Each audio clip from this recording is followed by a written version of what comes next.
Hello, hello. I'm Mahet, and today we're going to be prepping ourselves for player housing. Before I get into that, I just want to check for this NPC in Nagrind real quick that drops a toy. Allegedly, 1 in 8 chance, but I think we've killed him 8 times now, so it's not great. But after this, we'll be looking at, yeah, some stuff I want to do. Oh, excellent. He's right here. Bah, darn. Okay. That's for the Outrider's bridal chain. It's a toy. Yo, we've killed him 10 times, so we'll see. We'll see. All right. Leave her here. We're going to hop on to the original Mahet character, my druid. She is my scribe, and I don't know if anyone's watched the video I put out yesterday morning, but Inscription has a lot of items coming to it for player housing. Most professions, it's like 1 or 2 items per expansion that they're adding, and Inscription's like 6 or 7 for the most part. So I want to spend some time herbing on every continent, because I think we're going to need a lot of herbs for those inscription recipes and for the inks in those inscription recipes. And inks are already kind of expensive, like by and large.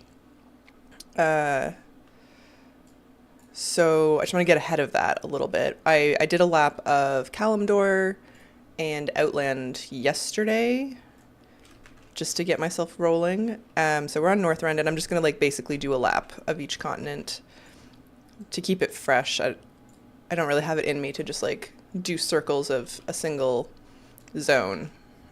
Although I suspect a lot of Northrend doesn't have many herbs. But yeah, I feel like this will be worth it. I'm not even like looking to make gold so much as save gold. Like if I herb enough to make extra dyes and what have you, like cool. God, there's nothing. Oh, there's one.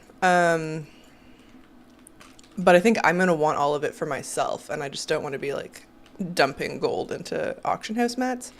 I'll be doing that anyways. I think this will just take the edge off. Yeah. And then the other thing that I have been thinking a lot about and kind of wanted to like talk through is this lumber situation. So I think it's great baseline that they've added a material that's specific to housing, and all professions can use it and all professions have access to make things in housing. But there are a bunch of things I don't like. I don't like that it's not a new gathering profession. Sure, there's an argument to be made that like, oh, if all of your characters can do it, then it's easier to farm. But it just feels weird. It kind of feels bad that there's no like personal progression for it. You just like get your little axe and then you're good. There's nothing to level or advance on. Like it's not what we're used to, which is weird. And it's interesting that they sort of primed us for it with the Nostwin item in Remix, which worked the same. They're like, oh yeah, you can herb an ore in Remix, but you need this little item in your bag. And that's what lumber is going to be. So like, okay, maybe that makes it more accessible. Maybe that saves people from having to like level every expansion's worth of like lumbering, whatever, lumberjacking. I don't know what we're calling it. And cool, fine. I can let that one go. The part that really confuses me, and I feel like maybe this just like hasn't sunk in for a lot of people yet, because first of all, crafting on the beta is really aggravating and the general player base hasn't interacted with it at all yet, but they have made lumber warbound. And I think the like knee-jerk reaction to hearing that something is warbound is like, sweet, everything should be warbound. Warbound is great, except none of these herbs that I've picked up are soulbound, right? Like, I can sell them on the auction house. I can buy them on the auction house. And for whatever reason, they've decided that everybody's going to have to farm their own lumber to get housing items. It's like a weird iteration of artisan's metal that is like just for decor. Like, why have you done this to us? Because I'm not on the beta right now. This is live because I want to get like inks and stuff ready to go. But like,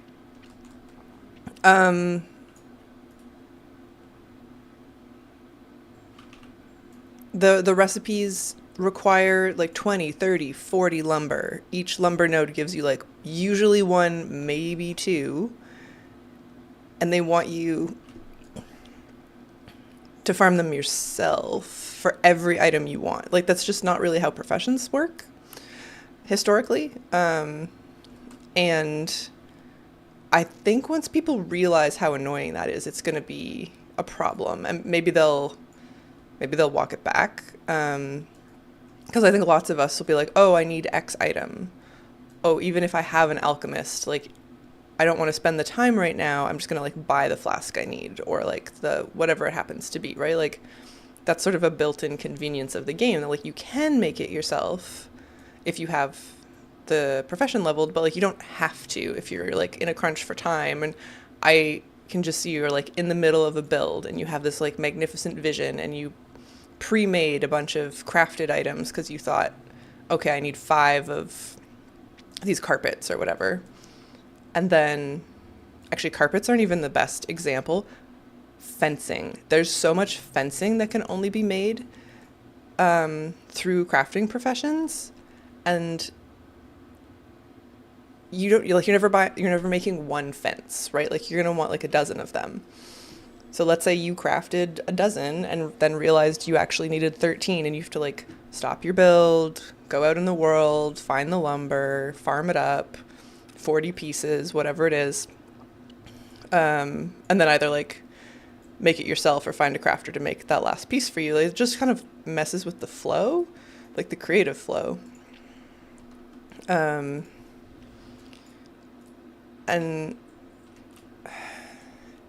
it's not a big deal in like the grand scheme of life, obviously, but it does seem like they've taken an amazing feature of player housing and just introduced like enough weird points of friction to cause like angst. Pardon me. Should have turned away for that. And maybe I'm wrong. Maybe it'll be fine and nobody will care, but I think it's going to be really annoying. Like, most of the time, if I want something made, I'm happier to just like go buy the mats and like commission it or make it myself, and then maybe I'll farm stuff later. Like, my farming moods and my I just want to make this thing moods do not overlap. And I think that'll be like even more so the case if I'm in the middle of like trying to make a really cool room in my house. I'm like, oh my god, are you kidding? I have to go, I'm in Razorwind Shores and I'm not on my mage for some reason, even though that would be really convenient, and now I have to like drag my monk to, I don't know, Pandaria to go get some bamboo because I really wanted some hanging lanterns and I didn't make enough of them. It's just like a point of annoyance and sort of like a time sink that doesn't make sense to me. Unless there's some sort of like really crazy problem with people botting and farming stuff and they're like, oh, we want to disrupt bot farms or like multi-box farms by making everybody go get this thing themselves. But that's kind of a weak argument. Like, we've always had people multi-box farming and are they hurting anyone? Like, I don't mind having extra mats on the auction house to buy that I don't have to farm myself. Like, this will be my second day herbing to get mats for like inks and stuff and other inscription recipes for housing, and I'm like, this is not my favorite thing to do. It's chill. Thankfully my scribe is a druid, so it all like goes pretty easy, but yeah, warbound lumber, it doesn't make me feel good, but I'm willing to be proven wrong, I guess is where I'm at. Yeah.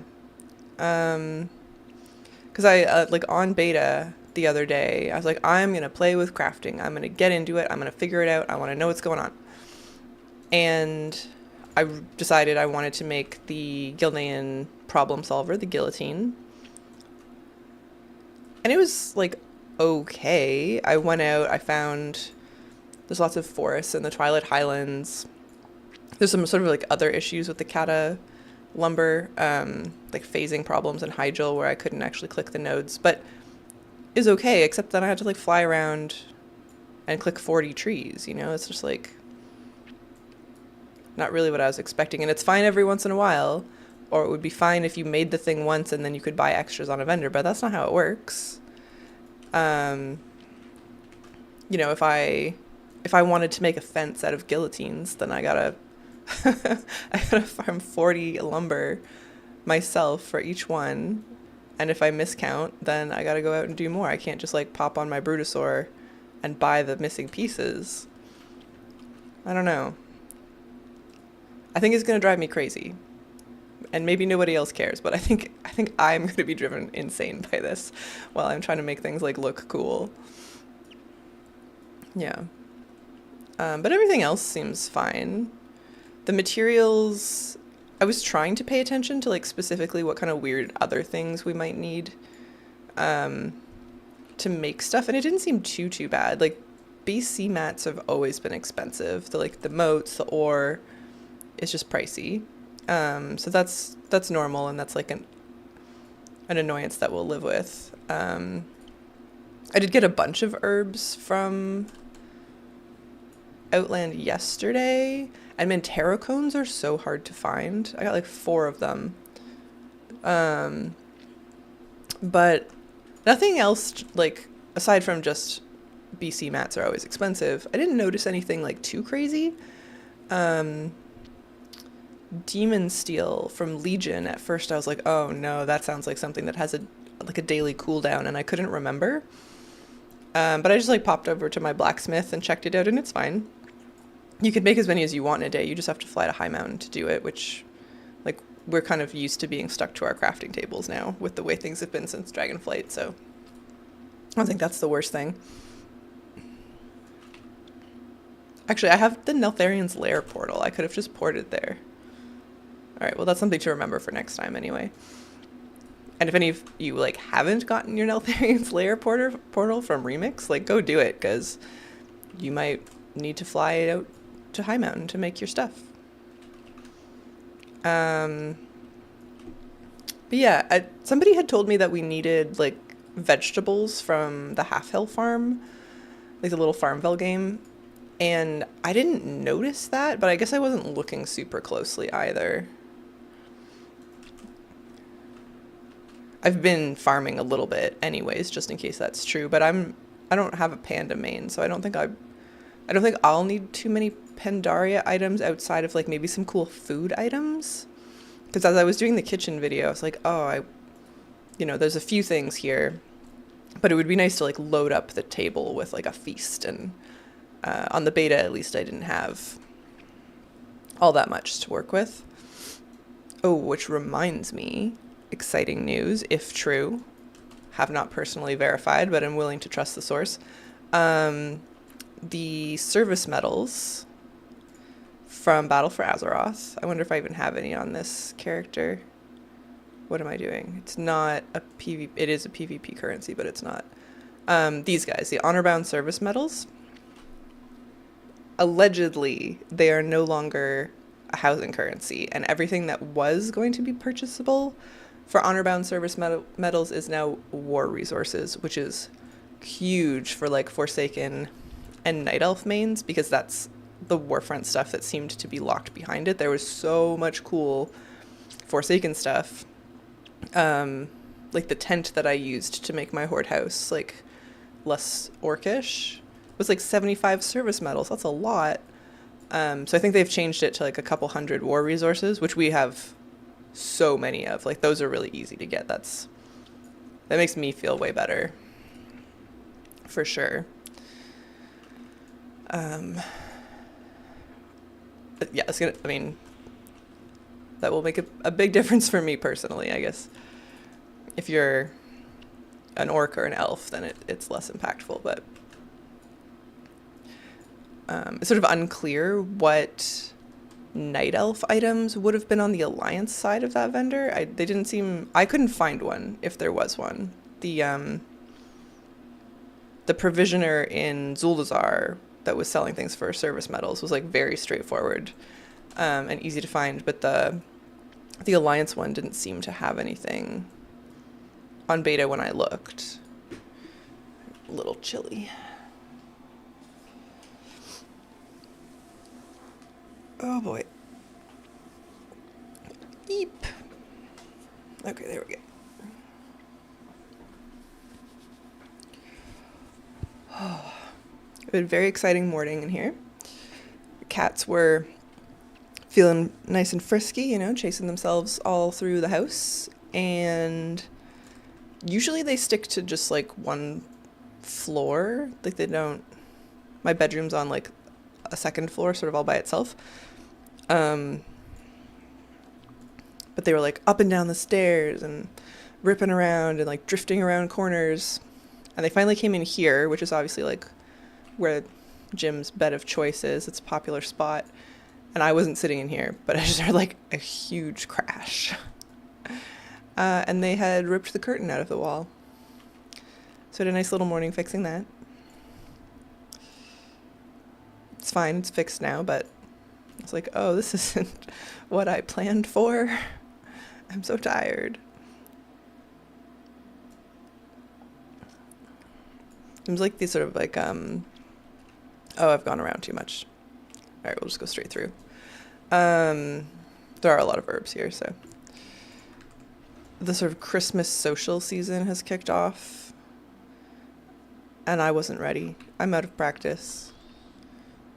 Like 2 nights in a row, we had sort of like house parties to go to. Social events. I'm like, I stay up past my bedtime. Just feeling a little worn thin. Yeah. At least, if I'm thinking back to like, oh god, lumber is warbound. At least they've been pretty generous about which zones you can get it from. Like I was surprised as I was flying around that you can get it in Ashkahet. Because there's not really trees there. Those are like mushroomy, tree adjacent plant life. And you can get lumber off of those. So they've been pretty chill about what constitutes lumber. I don't know. I think it's going to be annoying. But that's fine. We're going to get our inks ready.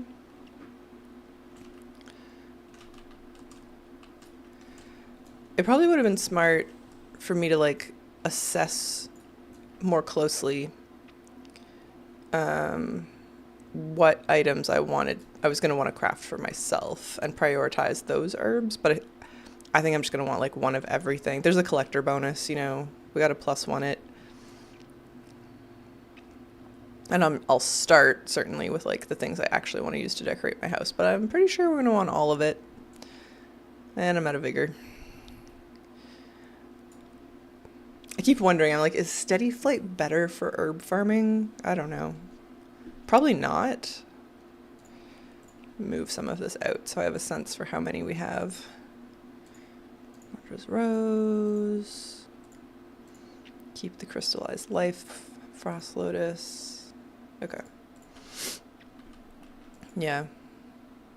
It's the fencing that's going to burn me. I can tell. And the string lights, like there's a bunch of things. Okay. Backing up. When I was first kind of like processing this whole like, okay, lumber is warbound business, I was like, maybe that's okay. Maybe they've planned for it, and all of the housing items that you can craft are like unlikely to be ones that you'd need a bunch of. Oh no, what have I done? And obviously people are doing amazing things with like clipping weird items together to make other items, but I was like, maybe they've chosen items to craft that people won't want like 13 of. But that is not true. Like, it's a ton of fencing, there's books, carpets, like lots of stuff that I'm gonna want a bunch of. I don't think I'd said that out loud yet. This is gonna suck. I was like, it'll be fine. Maybe it's fine. Maybe I'm wrong.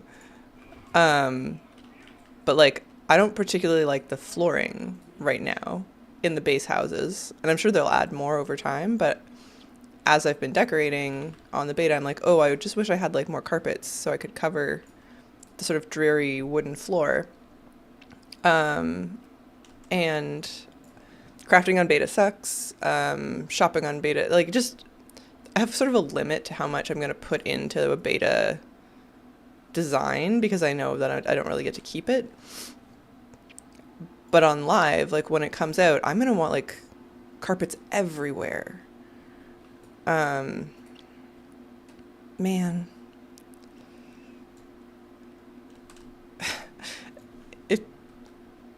I'm gonna need so much lumber. This is ridiculous. I'm glad I'm doing this right now. Like, I don't love herbing, but I'm gonna want to dye a ton of stuff. The carpets specifically are a good example of that. A lot of them are very like high saturation. I'll need to tone that down. And I think I like the Forsaken and the Borealis fencing the best, so I probably won't go too hard on like needing to make a ton of fencing. But yeah, inside carpets for sure. What else was on there? String lights. I love all the Draenei stuff. I might start playing my Draenei more just because I'm gonna want my Alliance house to look like a spaceship. Yeah.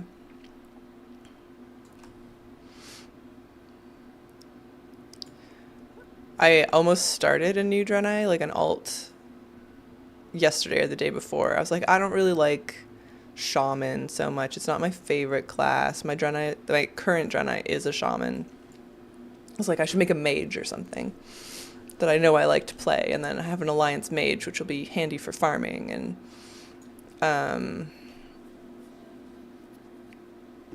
I don't think I'm gonna do it. I think I can just play the characters I have. Or my, you know, night elves can live in a spaceship. I don't need a Draenei to decorate my house like that. It just feels weird to do it. Oop. Let's see. What do I even make with like Northrend? Ink of the Sea, Snowfall ink. I don't use Inscription very much, even though she's maxed out on everything except for Sandalari, but that's a weird one. That's not so bad. The Fishy Flying Nomad, good morning, how you doing? We're getting ready to dye all of our housing decors by farming herbs for ink. And bracing ourselves to farm what I think is going to be thousands of lumber. I'm going to have to get that add-on that puts like the sort of like circle HUD in the middle of your screen. I've seen other people use it. I don't know what it's called. I know Gathermate is something that's like helpful, and I have used it before, but like it didn't make a meaningful difference to the way that I play. But that HUD, I'm gonna have to look it up. not right now because I don't even know what I would search for, but or I could ask in somebody else's stream. That's probably the right call. Hazel used to use it a bunch. But I think when lumber launches, we're gonna need it.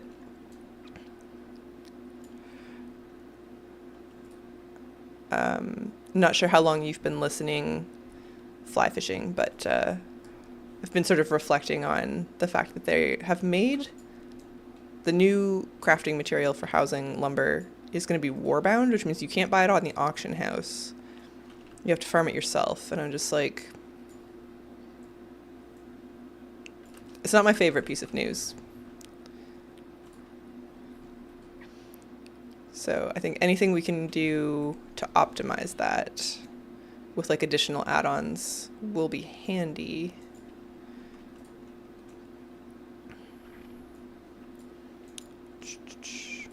I probably don't need that many Northrend herbs. I don't remember liking the Northrend craftable stuff all that much. There was like a really adorable sign from, it was like for the Ledgerman Lounge kind of. I was like, oh, that's nice. I was about to say, I'll probably want that somewhere. I don't know where I will put that, but it was one of the nicer pieces. Yeah, maybe we try to finish our lap. I'm going to skip... Oh, I just missed 2 pieces. The Storm Peaks. And we'll do, like, Gundrak and... Is that what it's called? No. Zuldrak, Grizzly Hills, Howling Fjord, and then off to the Cataclysm Zones, which is really just Twilight Highlands. There are trees in Uldum, but like not a meaningful number. I think if we're gonna farm for Cata, I'm getting my wires crossed. We're not doing lumber yet. We're doing herbs. We can go wherever we want. Man. Okay. I wonder which zone is best to farm in. I would say maybe still Twilight Highlands. When we're done in Northrend, I'll check the WoW Profession Guide site. They usually have like a map. Yeah. I've been here since shortly after you started streaming, just waking up, need to make coffee. Well, welcome. I hope your coffee's good. I like farming for herbs, ore, and leather. Peace of mind flying around Azeroth. It can be nice. Yeah, I think I'm feeling it today. I'm feeling a little like worn out, worn thin, ready for like a chill stream. So it's a good day to do it, but it's like if I feel forced to do it, then I get cranky.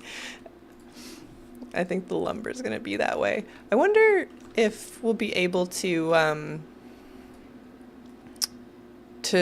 chop the trees in flight form, because this is, I mean, doing this on a druid is so much better.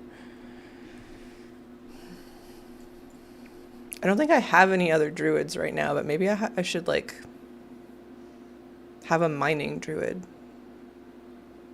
I'm probably not going to do that. It sounds nice, and I'm like, realistically, I don't, pardon me, I don't really want to, I don't need any more alts. I have like basically the limit of how many I can keep track of and like feel attached to. I'll probably make a Heroneer. At some point I was like very convinced I was going to race change this character, the original Mahet, into a Heroneer, but I kind of love her as a Zandalari. Like, I don't super want to change it. It's not her best Mog, but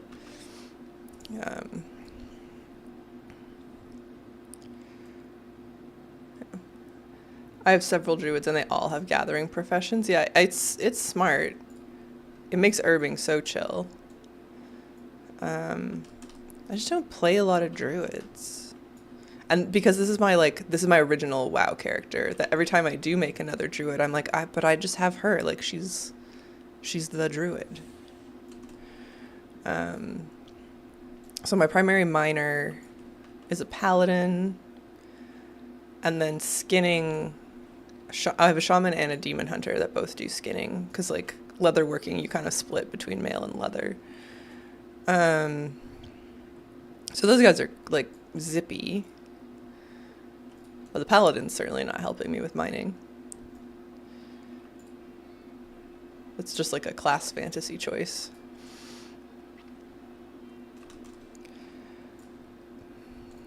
I'm gonna go like heavy on herbs again, like for ink, and because Inscription has the bulk of the new housing items to make, but it's probably worth doing some laps of Outland specifically on a miner, and also to kill elementals for like volatile life. Is it volatile? The moats, anyways. I started playing WoW in spring of '05. My first tune was a rogue. My second was a druid. Yeah. '05. I must have started at like roughly the same time. I don't actually, the years, the number of the years kind of blurs together, but it was like just before Burning Crusade came out. So it's, I guess it would have been, yeah, no, like roughly then. I do love a rogue though. I'm pretty sure I'll be maining a rogue for Midnight. And they don't see, Assassination Rogue doesn't seem to have changed like over much in the pruning. I was playing mine a little tiny bit on the beta, and it was less jarring than Frost Mage. I use a mage for like a lot of collecting reasons because you can just pop around everywhere. But Frost Mage seemed like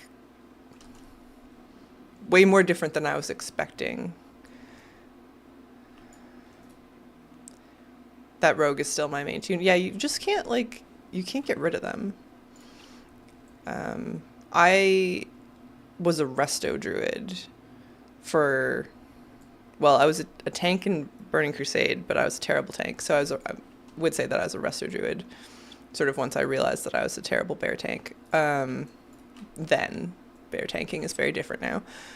And I just love tree form. And that's like such a core part of what I remember resto druid being, that it kind of bums me out that, well, I mean, like, obviously you can still turn into a tree. You don't heal in tree form anymore.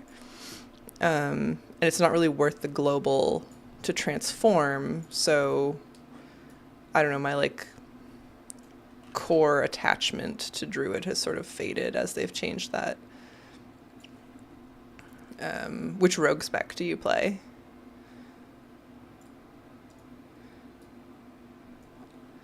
I have tried Outlaw a bunch of times, largely because I like that they can mog different weapons. Every time I'm like, oh, I want to play rogue, but I don't want to mog daggers all the time.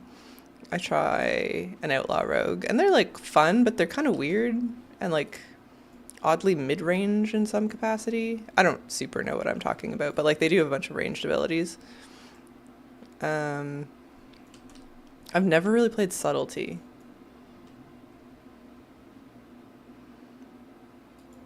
I feel like I don't quite understand it. And that's sort of the problem. I've played Resto and Tank, but my favorite is Balance. Yeah. Balance is sort of like, it's definitely my preferred DPS spec for Druid. Feral, I like the idea of, and like the class fantasy, but in practice, too many of their buttons are just claws, and I get mixed up. Like, I don't know the difference between like one claw and two claw and this other claw that's slightly differently shaped. Yeah.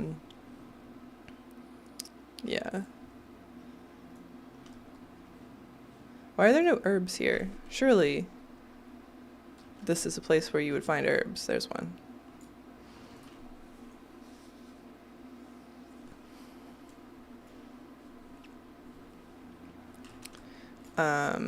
Up until very recently, I was playing Mistweaver Monk predominantly, which I love. I think it's a fantastic spec. I'm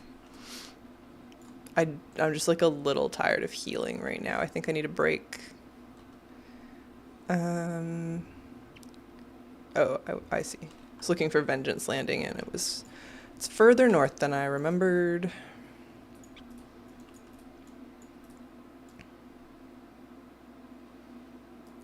but I think it's time to leave Northrend. We got a good haul. I'm not really sure how much that'll net us, but I guess I can look. 51 milling. That's gotta be fine.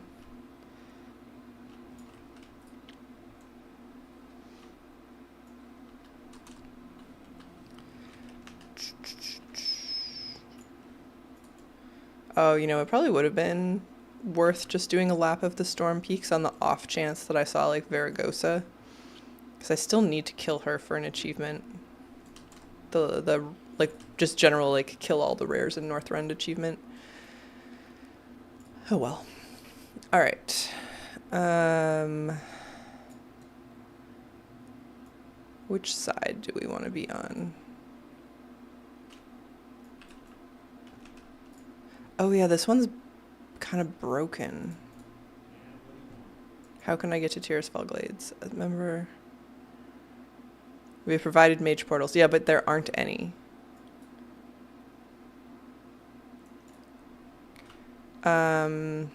Okay, that's fine. I'll go to Hyjal. And actually just gonna take a super quick break. Give me 2 minutes.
Okay. I'm back. And okay, we're gonna start in Mount Hyjal. I was also just thinking as I stepped away, I want to do the math just quickly on how much lumber you need to make, like, I don't know, a fence perimeter on with housing. I like this very sudden need to know. Because I've absorbed the information, but I don't think I haven't done the math is what I'm saying. And I think it might be outrageous. Let's go take a look. Hey Meezy, how's it going? Good morning or good evening, as the case may be. Yeah,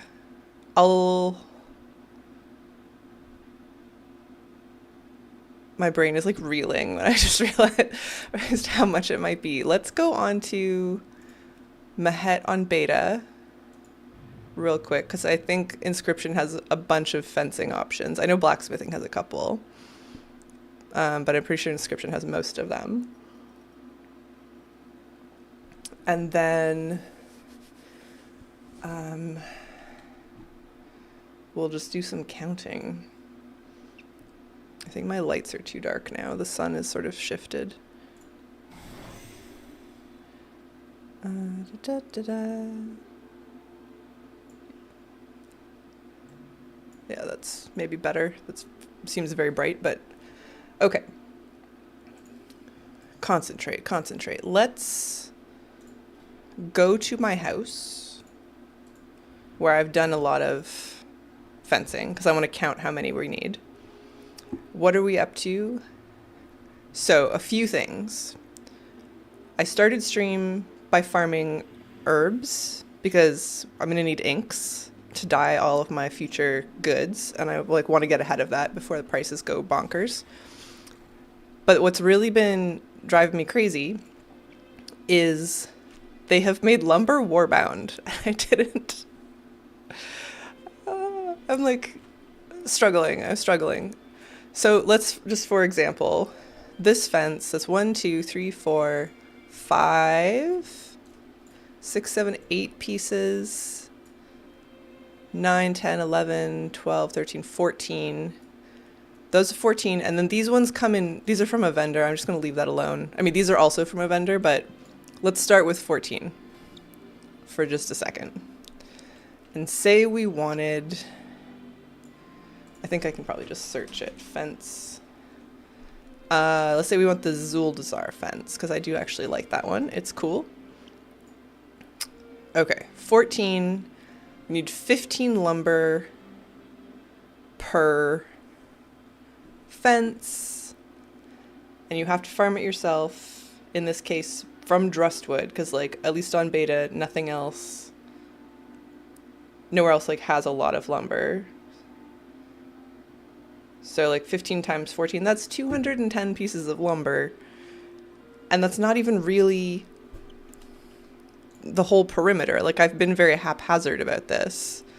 So you could easily need like 300 lumber just for your fencing?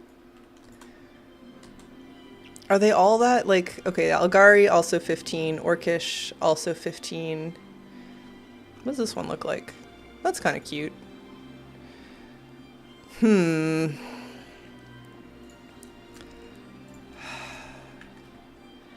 it is a lot of grinding. And it's like, okay, we do that kind of stuff all the time, but not for this type of content, right? Like, if I'm in the middle of a build, I don't want to stop and like zip off to Drustvar. How long would 300 take to collect? So I did 40 on stream the other day because I wanted the guillotine, which I didn't actually make for sort of like unrelated reasons. But I gotta think, let's just say it was 10 minutes. I don't know. I could go back and check. So 10 minutes for 40, it's like a couple hours. No, 10 minutes for 40. Sorry, that's incorrect. It was like over an hour. It depends on like which lumber you need though. So I was in Twilight Highlands and there's a fair bit there of the Cataclysm lumber, but I had no competition. I was the only person in the zone. That zone has a fair bit of lumber. The number of times I've said lumber this week is like really going, really getting up there. But for BFA, when I was looking at like, oh, which zones were the best for farming, it does seem excessive for some fancy fences. But I'm gonna probably wind up doing it. In BFA, Drustvar seemed to be the only zone that had like a meaningful amount of lumber nodes. Stormsong Valley had enough that if you were like in Drustvar and 5 other people were farming, you'd be like, okay, I'll go to Stormsong, it'll be fine. But the Cataclysm zone specifically, I just came to Hyjal because I'm on my druid and I thought it would be easy, but there's not a lot in Hyjal currently on beta. Maybe they'll change it. And so if you wanted something from Cataclysm, I think you're basically funneled to Twilight Highlands for efficiency's sake. And so again, if like even 2 other people are farming, depending on how the nodes work, it could be twice as long. Or you got to do like the cheeky thing I like to do, which is do stuff that might have high competition, like first thing in the morning. So I'll get on at like 7 a.m. and farm my lumber for the day. Like it's not especially what I want to do. So yeah, 300 to get like a fence built. I guess while I was on the beta, I should have seen how much carpets take, because that was the other thing that I'm like, I don't want a lot of carpets. Will you lose all progress in beta? Yeah, you don't get to save anything in beta, and that's part of why I'm like holding back. Yeah, you have to do, well, this grind that we're doing right now for herbs, I'm on live.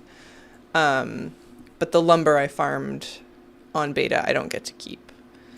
And so kudos to anyone who's building like batshit crazy things on beta right now. It's so much work and it's just going to get erased.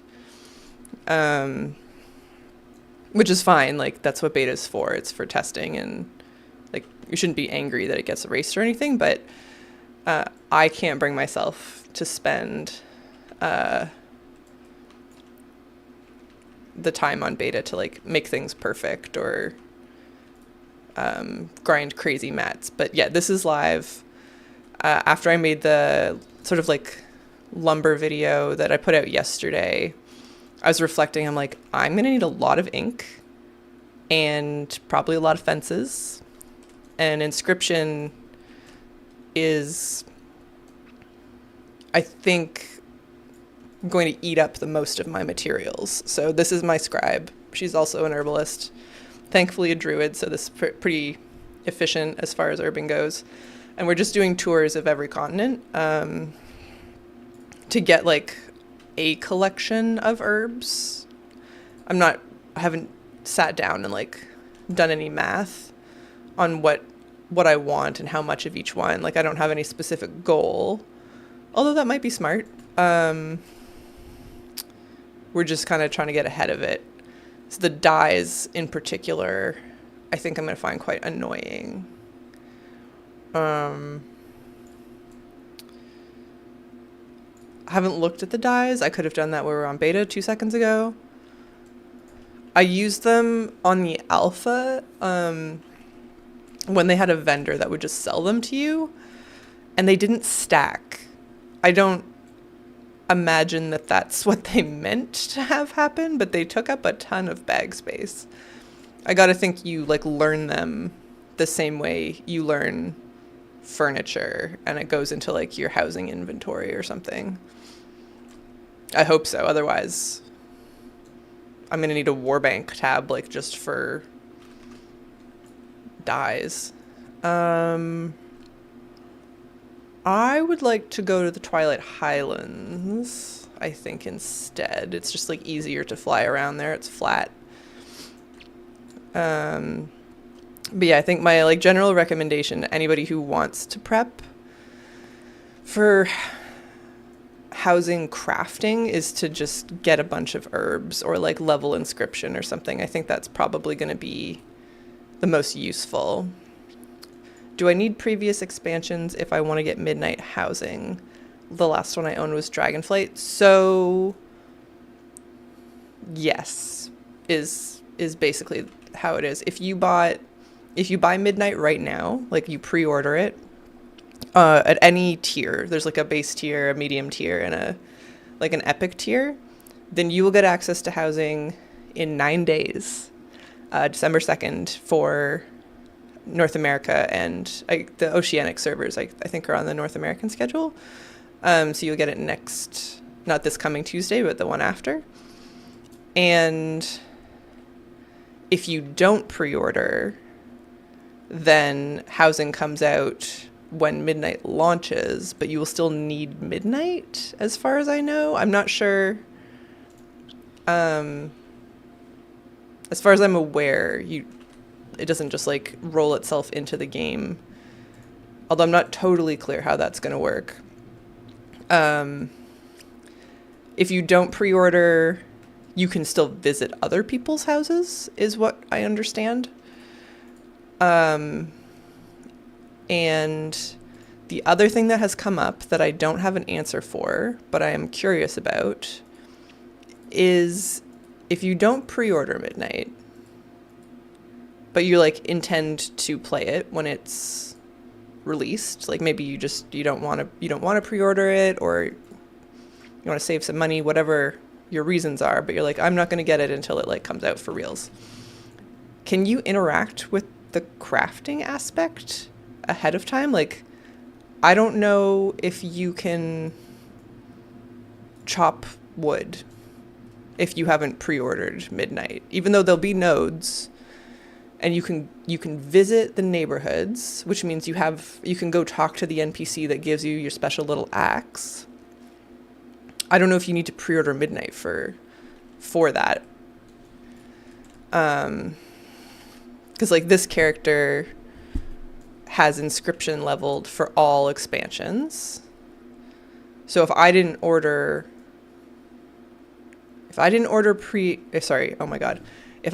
Midnight and housing comes out for pre-orders December 2nd, all of the recipes are in the game. I would think that I could probably go learn those recipes from the legacy trainers. Like that's how it'll work. It just winds up showing and you're like unlearned, and then you go to the trainer and they'll teach it to you.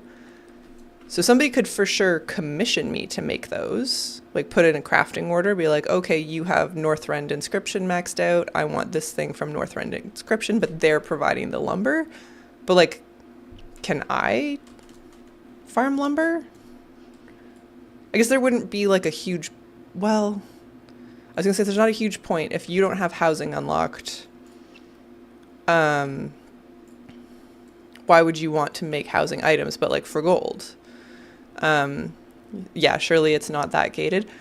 I would think it's not. Like, I don't think they've been asked that question anywhere. Like, I don't believe it's been answered specifically, but sort of talking myself through the scenario, it seems like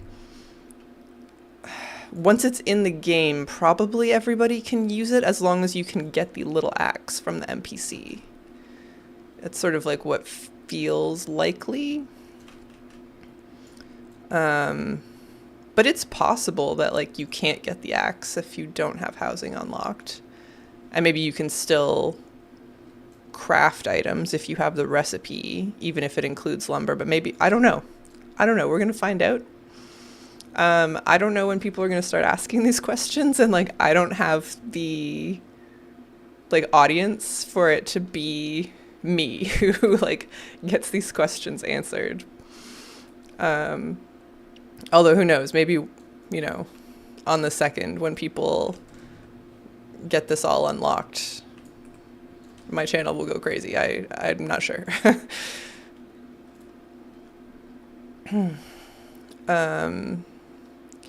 Yeah, there's just like some nuance of how it's going to work that doesn't, if it's been outlined somewhere, I don't know where. Maybe it's like buried in a forum post somewhere. Personally, I find the forums really difficult to navigate. We're learning with you. Yeah, we're all learning together, bit by bit. There's been surprisingly little, I feel, said specifically about lumber and crafting, or like housing crafting. Because for a while we just kind of like knew as a rumor that we were going to be able to like obtain wood for crafting, but it wasn't clear how. And I wish they'd just made a straight up new gathering profession. This game is complicated enough that they didn't need to like make one weird exception profession. I think that's actually the thing that I find the most annoying about the way they've implemented it. And living our best player housing lives vicariously through your stream. I mean, it's going to be here for everybody soon. I haven't even really been like decorating or anything on stream. Each time I've been like, okay, that's what I want to do today. The servers have been messed up. Pardon me. Maybe today. I'm sure I'll get sick of herbing eventually. Yeah, like I've tried to get folks into this game with the full acknowledgement that like everything about this game is second nature to me. Hi Nanette, how's it going? And so I try to be like really patient and understanding and be like, oh, I'm just gonna, tell them one thing at a time. The grind is part of the process. Yeah, and it's gonna be grindy. But the number of things, if you're trying to explain this game to somebody who's never ever played it, that you're like, oh, well, usually this works like X, but in this particular instance, it actually works like Y.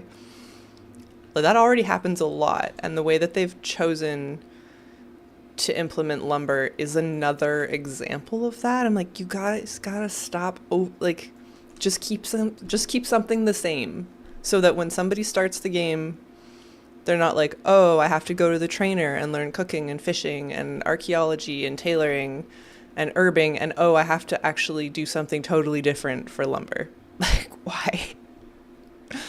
And then there's this item in my bag permanently.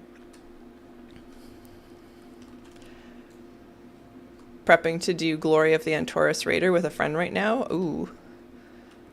I've left the zone I wanted to be in. That's a good one. Stardust Crusaders was kind of annoying. The very last one, I got carried through that. I was with a group of people, and there was a bear druid at the time. Well after, like, the content was current. We did it, like, way over geared, but there was a bear that just, like, basically did the whole thing for us. Bless them. It'd be good if people are doing glory achievements for Legion. I still need, I think, 3 achievements to get the Nightmare Moose. And I'm sure there's groups doing it. I just haven't looked at Discord for it. And like 2 of the 3 are technically soloable. It's just like they're really annoying to solo, so I haven't done it. Yeah. How deep is WoW skilling? Do we need to engage with it for housing? Skilling?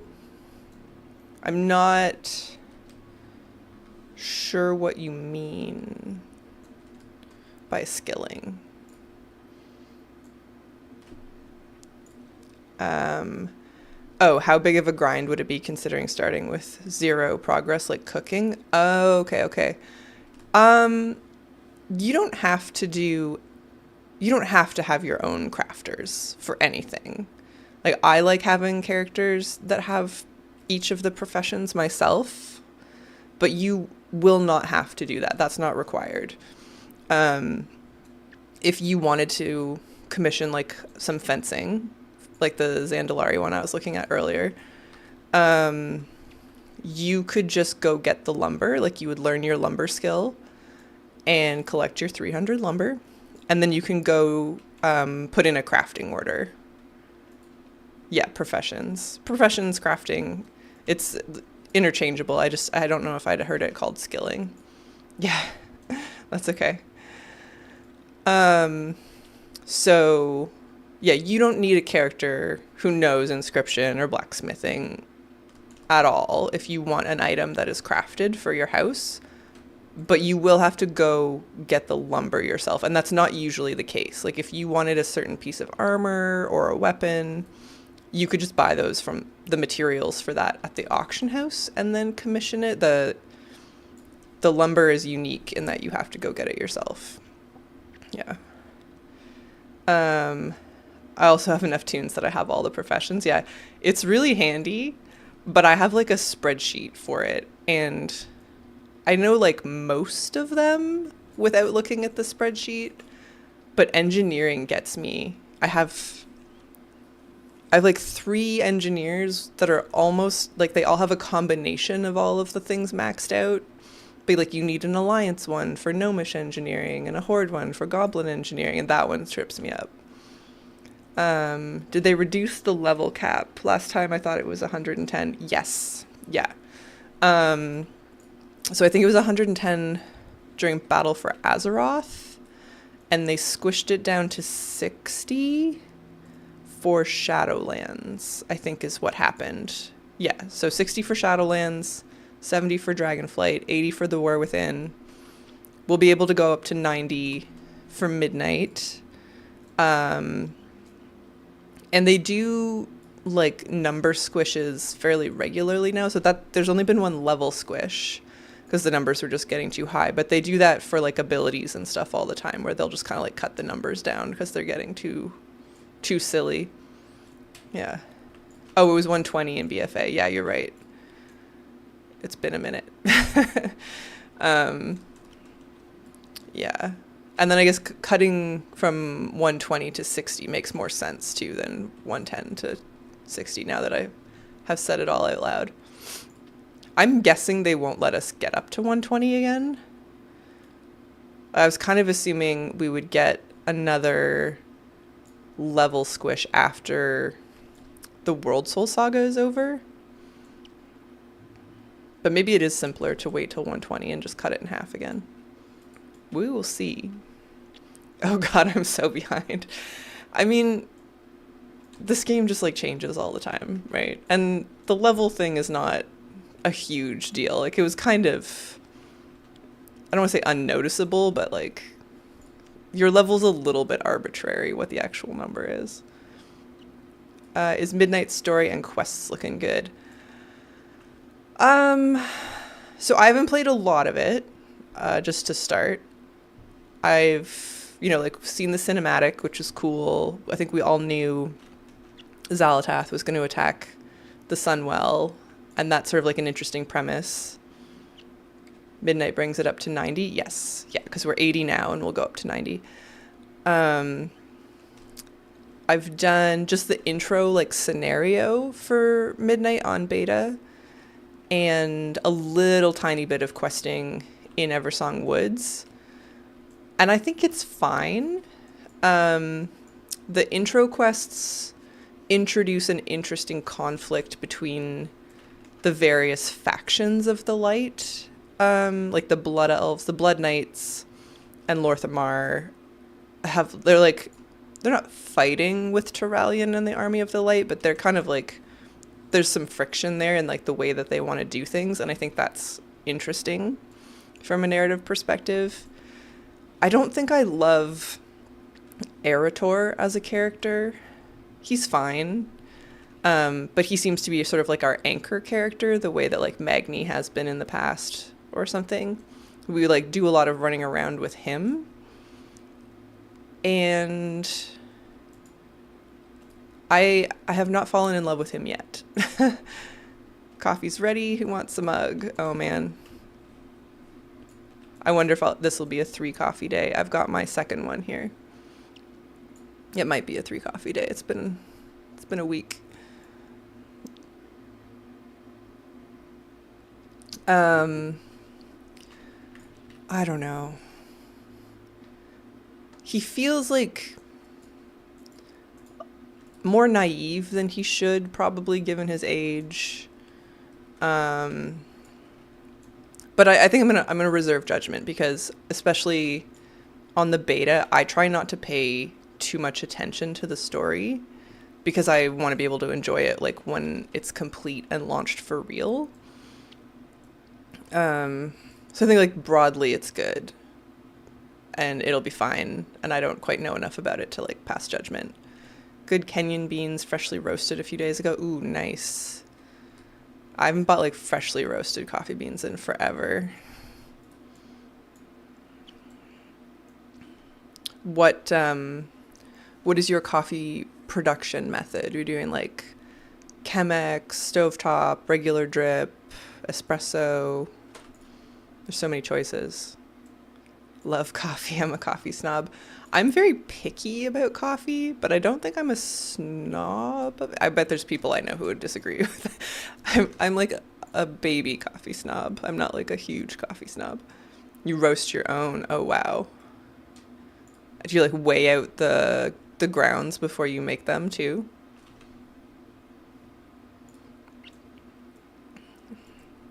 I'm very like chill in my process. I do stovetop, like the mocha. My method is French press. Oh, okay. That seems like it requires some finesse. Like that I don't know the best process for that at all, and I feel like I've had some wildly different French press coffees. One of my friends has an AeroPress that makes really good coffee, but like I don't know what the secrets are. I like the mocha. The stovetop's really chill, and it's good if you're just making for like one person. Although I guess the French press is also pretty good for a small batch. Don't weigh them, just eyeball it. Okay, yeah. There's some coffee shops in the city where they weigh it before they make you a coffee. And like those coffees are really good, but I don't know how much of that is attributed to the fact that they weigh it. I think they just have really nice espresso machines. Yeah.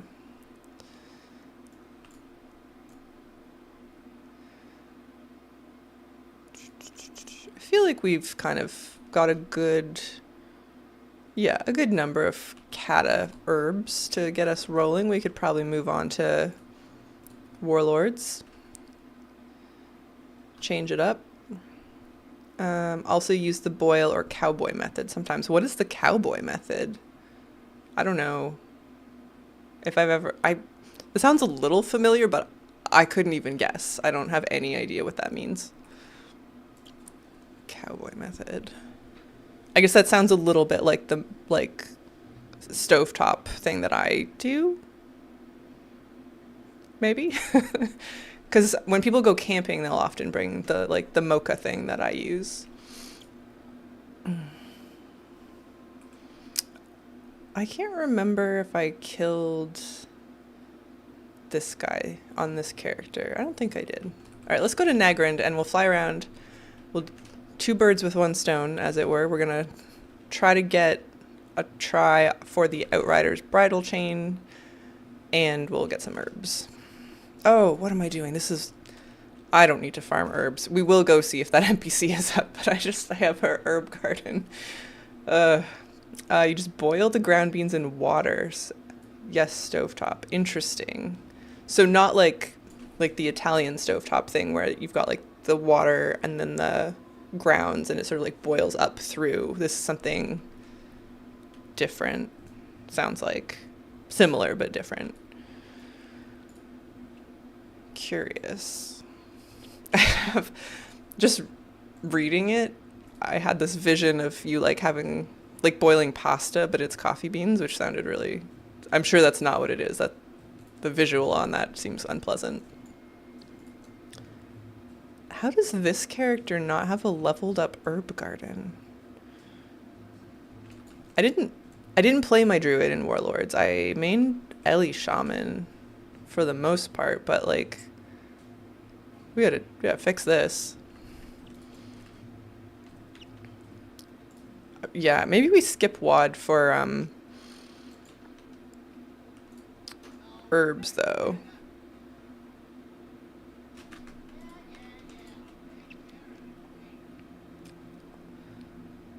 Garden. Nope, that's mine.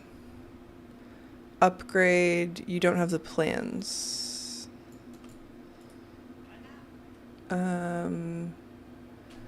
Tailoring, forge, barn, lumber mill, tavern, herb garden. And then where's level 3?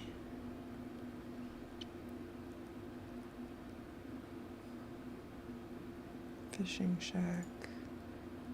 Oh, there we go.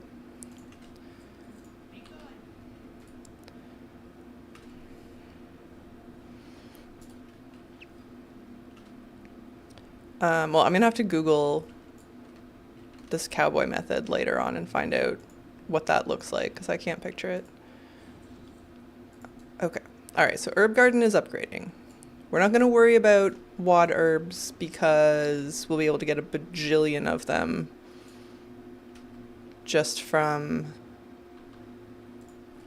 the herb garden. I wonder if the prices have already gone up, or should I just buy like 100? Talador. They've maybe gone up like a smidge.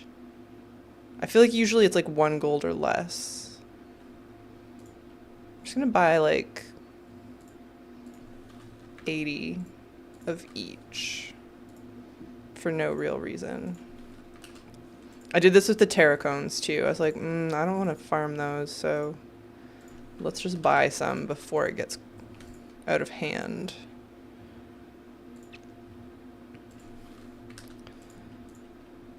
The prices are like acceptable. All right. All right, so we're going to skip WOD, but I do want to go check out this NPC to see if we can find him. Exactly what it's like boiling pasta. Really, you use an exact amount of water and ground beans, and when the water boils, you toss in the beans, let it simmer for 4 minutes, and then strain the grounds out. Interesting. I mean, I'm sure it's fine, because like realistically that's just how you make coffee. So you like heat up the grounds, and there's like a ton of different ways you might do that, but that one sounds extra strange. But also very easy. And I guess if you were camping, that saves you bringing like an AeroPress or a Mocha. You could have like one less thing in your camping. I talk about camping like I care. I hate camping. I don't like it at all.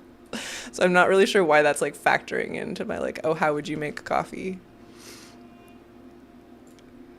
I guess the only time I've really used an AeroPress is camping, which I realize is not the same as a French press, but it's like adjacent.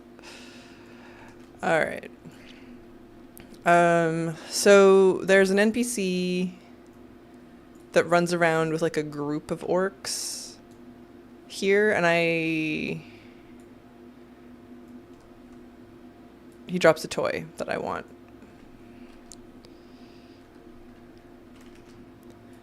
I'm never like 100% sure what his route in the southern part of the zone is, because it gets a little twistier, but we'll just kind of go backwards from the way he runs.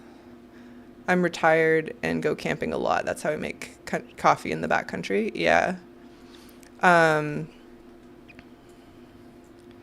I understand why people like camping. I don't want to be like mean about it. I just grew up in a really rural place where our power would go out regularly. Our pipes would freeze. We like had a fireplace for heat. Not exclusively, like we also had radiators for sort of like extra, but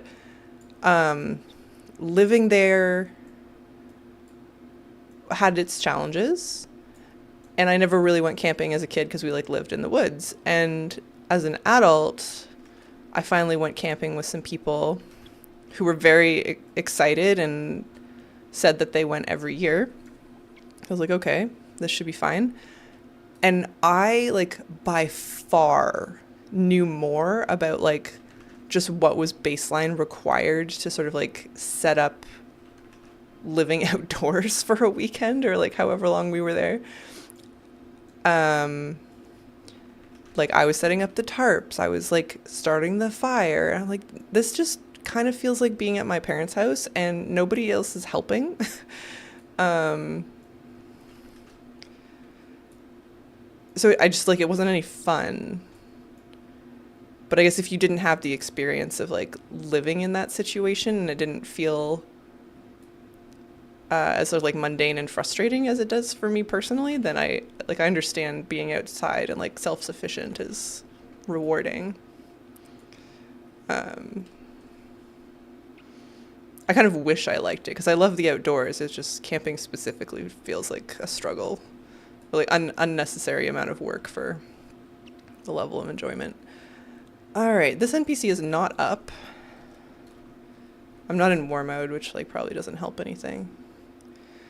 But we don't need any herbs, so I guess we go off to the Broken Isles. Yesterday I brought a character here and I did like a lap and a half looking for this NPC. And like the second my Hearthstone like flipped over and the loading screen hit, I saw him like appear in the distance and had to immediately run back. It was a little annoying, especially because it didn't drop.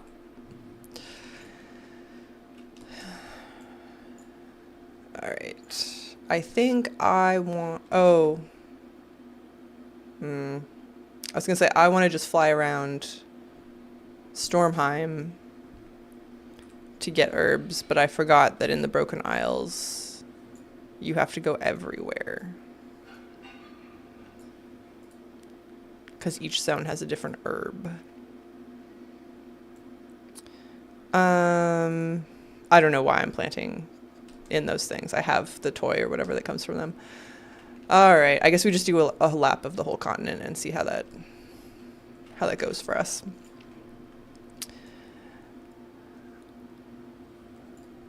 It definitely would have been smarter to like check which colors require which inks and like, I don't know, figure out more specifically what I need instead of just like aimlessly running around.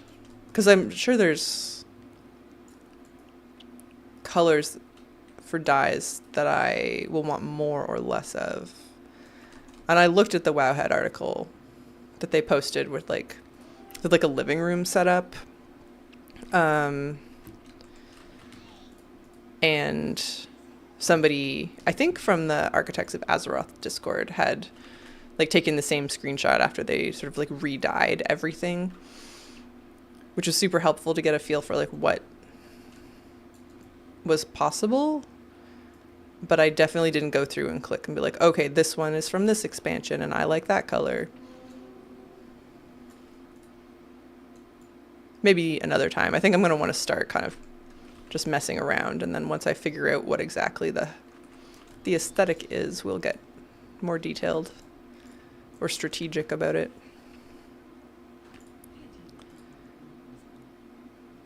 I suppose it's possible that this character has a bunch of Blood of Sargeras I could buy herbs with, but I think there might be other materials that I'm going to want to buy with that. There's a vendor in Broken Isles, Dalaran, where you can buy mats for Blood of Sargeras if you just need like extras of something and you don't want to farm it. But I bet there's something more annoying than herbs that I'll want to spend that on.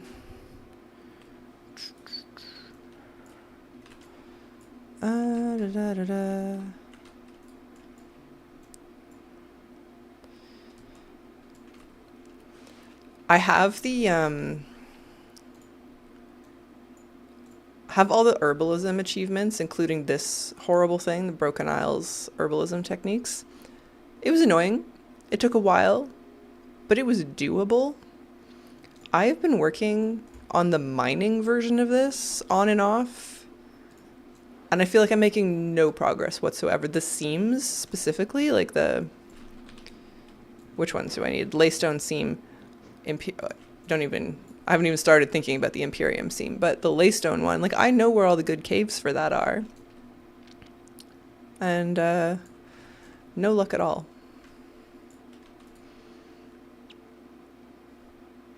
And if you go to the Wowhead comments for that achievement, everyone is so cranky.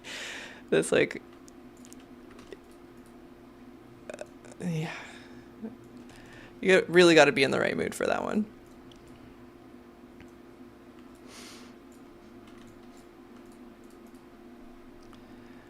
All right. Oh, we're getting a lot of these creepers.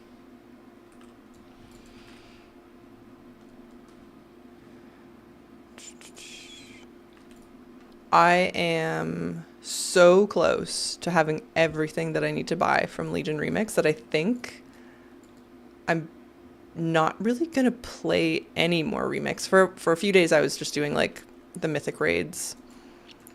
For the hell of it, for the bronze, but it doesn't give you a ton of bronze. And I think until the housing items come up, I don't really know how much more I need. There's like 2 open world sets or something that I haven't bought. So they're like not even really sets that I care about. Um, but I'll probably want a bunch of housing stuff. And because we have to buy multiples of housing things, I'm just going to sit on that and think about it for a while. And then see if, like, in the catch-up phase, presumably they'll give us more bronze at a time, and I'll just, I don't know, stock up on the housing items I think I'm going to use more of.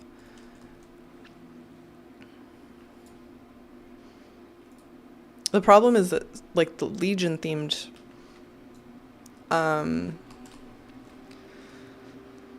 what am I saying? The Legion themed housing items, there we go, are probably a lot of, like, fell ooze. And while I am going to have some, like, you know, Apothecary Society, Forsaken Energy, I don't know if I need a lot of fell ooze in my house, you know?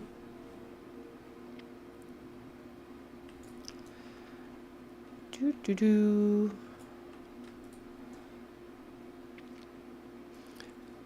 we're making better progress on this whole farming thing than I thought we would.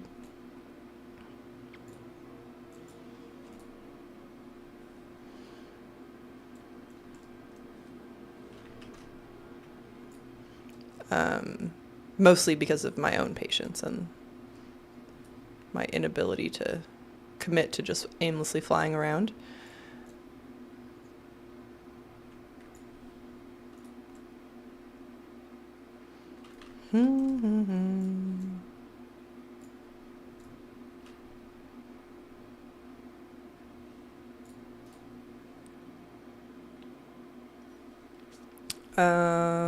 Oh.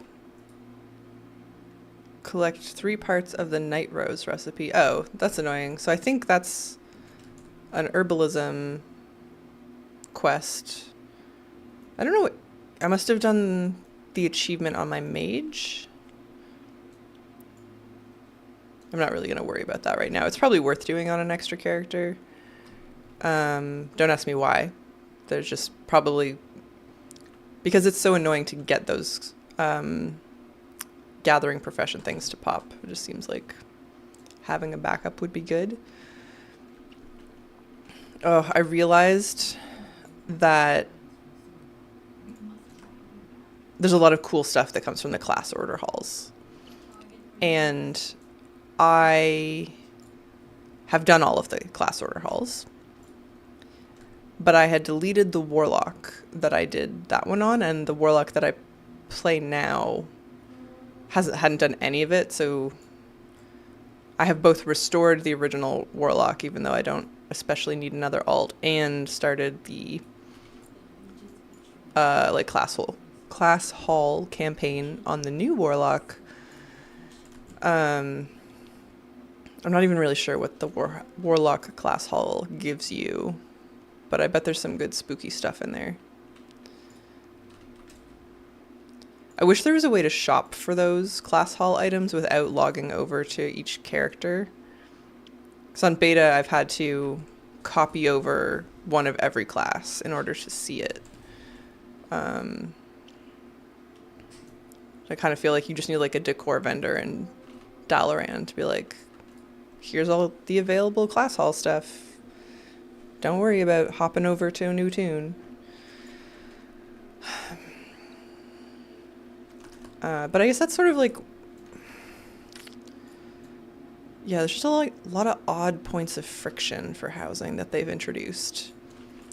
And the vendor situation is one of the more chaotic. I'm sure once like, oops, that's the wrong button. I'm sure once all the add-ons are caught up and like all the things can just tell you where to go, it won't matter as much. But right now,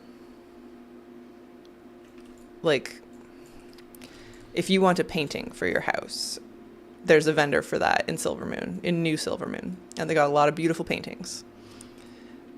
And that's great. But if you want a new copy of the paintings that you got from pre-order, for example, that's a different NPC, somewhere else in Silvermoon. They're like, it's not all on the painting NPC for some reason. They've like had to give us more than one. And I think that's just going to drive us a little batty over time. And maybe they'll reduce the way that works in the future. I made my first Warlock in Remix. Not big on cloth classes, but I'm enjoying Destrolock. Yeah, I'm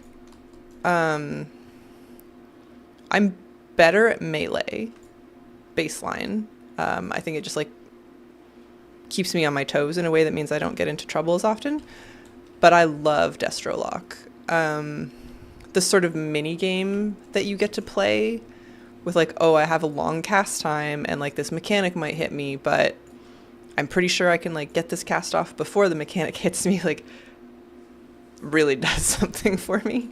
And I've gotten better at it over time, so I don't like misjudge my chaos bolts as often. But yeah, Destrolock's really fun.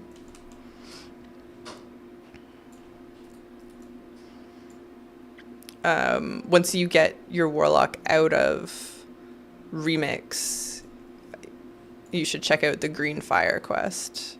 If you want to. I have sort of mixed feelings about the Green Fire quest. I think it's a great like class fantasy option.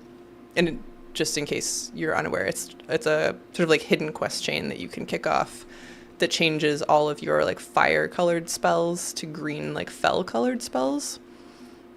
Which isn't something that like WoW classes get very often. So I think it's an amazing choice that they've provided to Warlocks to have green fire instead of red fire. But it also changes the button colors. And so at some point all of your buttons are green, and it kind of causes the same grief for me as playing Feral Druid, where I'm like, all of the icons are claws. Like, why are all of the icons claws? And like Paladin has a little bit of that too, where like everything is a circle. How am I supposed to keep track of this? To the point where what I end up doing sometimes, particularly on my Paladin, because I play that more than Feral Druid, is I've macroed. Yeah, look into it. It's cool. If you like the Warlock class fantasy, otherwise it's kind of like fluff. I will like write macros for things like bubble and change the icon to ice block, because I've played enough mage that I don't know if I like need to look at my bars and there's like 8 buttons that are all shields. I can never remember which one is the like correct bubble to save my life, but I know what ice block looks like. And I don't play my Paladin enough that I have like the muscle memory to be like, oh, it's this button, even though it's on the same spot as ice block would be on my mage. I just like need the visual reinforcement sometimes. And like the one where you shield your friends, I have changed to Life Cocoon because I've played more Mistweaver than I have Paladin. It helps a lot. It's kind of annoying to set up, but yeah, with some of those classes where the buttons all look the same, I'm like, I just need something more distinct and familiar.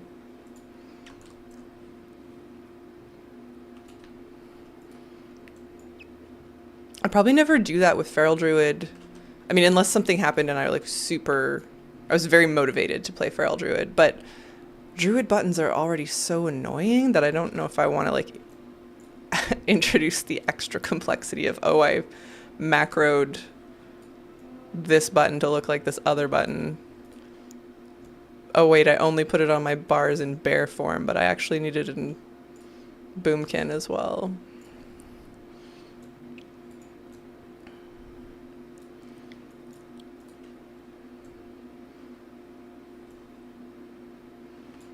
I would be surprised if I'm ever playing Druid in like high enough content where that's required. This character is like almost exclusively gathering at this point.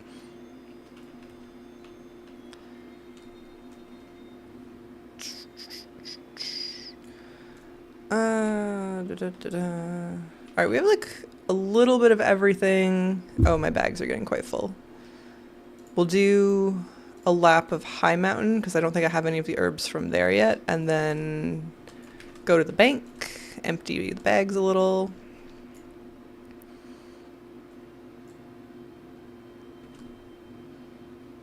I should look at how much ink a dye costs to make. We'll just like pop over and check that out for... It'll make me feel a little better about this whole process. And then I wonder what zone is... Probably Stormsong Valley for BFA farming.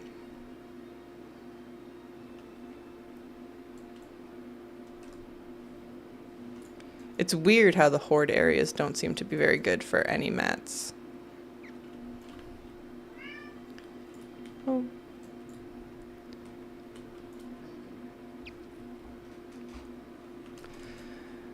Yeah.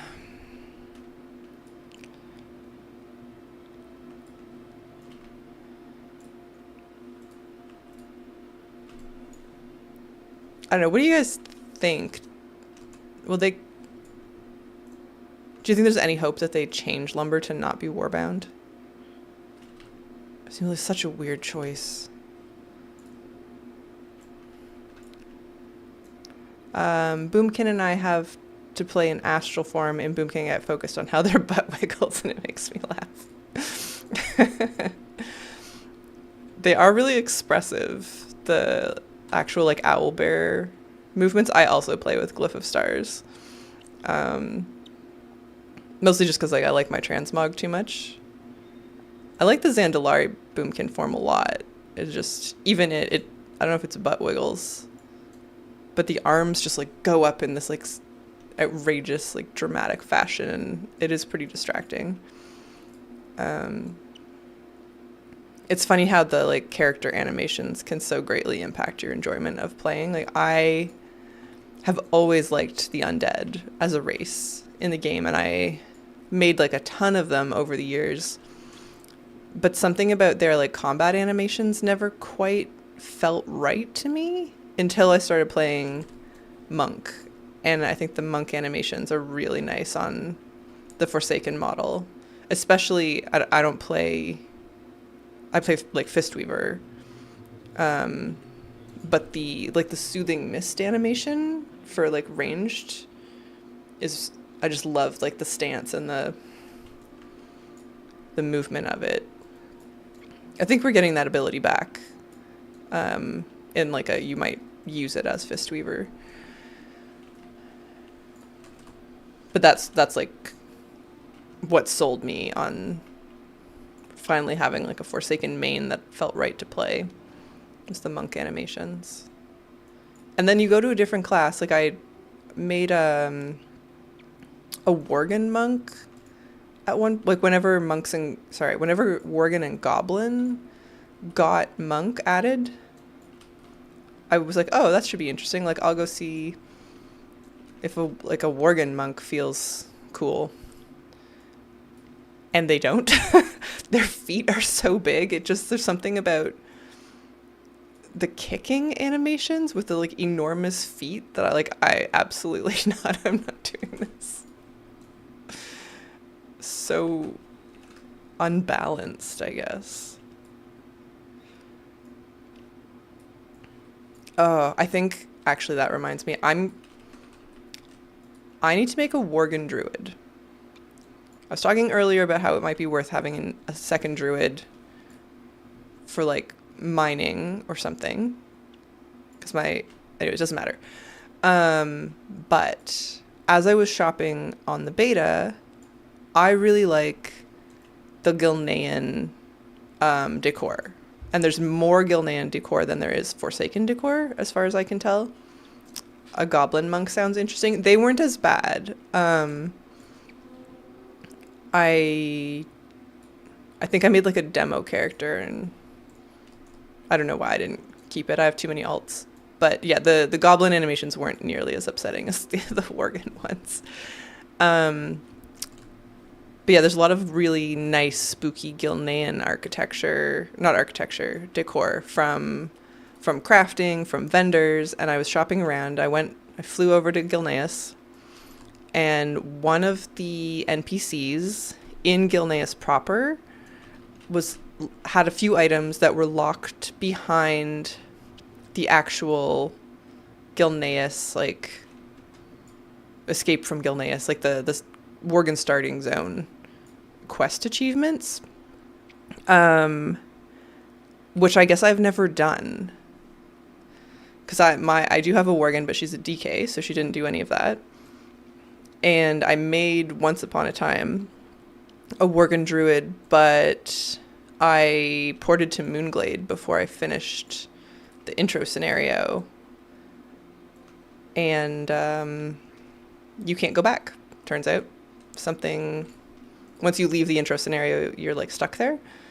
So, or stuck, not stuck there. You can't return to it. So yeah, that's on the to-do list. Darn it. Oh, I've finished a quest. Foxflower sample. Obtain 20 samples of... I'm not giving those away. I'm keeping those. But I do think we have enough herbs from this zone. So I want to go to the bank. I want to empty my bags. I want to go to Zuldazar. What is the... Probably just Dreamwalk. Yeah. What's weird is I feel like I've done the Goblin start zone more than once. The whole way through. Like, but maybe I just didn't keep the character, so it's not marked on my account for the... to be able to buy those items? I don't know. And maybe on live it'll be fine. Yeah, maybe I'll wait until housing actually launches, because maybe once it has like my full account information, I won't need a new Worgen. I don't mind. Like, I enjoy leveling, but I have too many alts. I like leveling too, and I might try a Goblin Monk today. And the Goblin starting zone is cool. Like, the island is so pretty. Once you leave the sort of like industrial area that you like, that you start with. I can't remember what anything is called right now. It's not.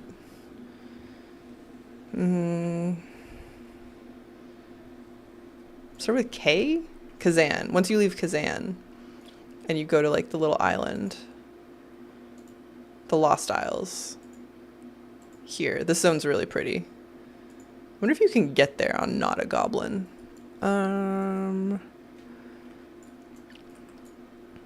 I guess there's a leveling event on right now too. With the WoW anniversary, you get 10% bonus.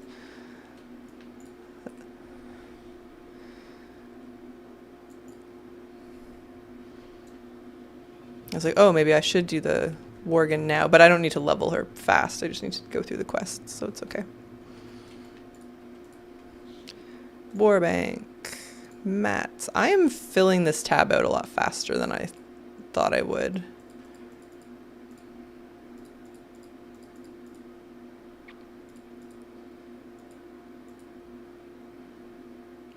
Sell those. Sell those.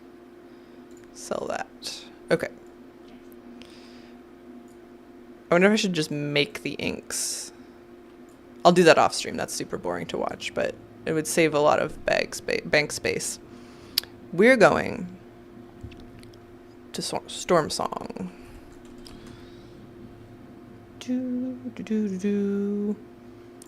I wish they weren't moving the Zuldazar portal in midnight. It's going downstairs, and I feel like I use it a lot.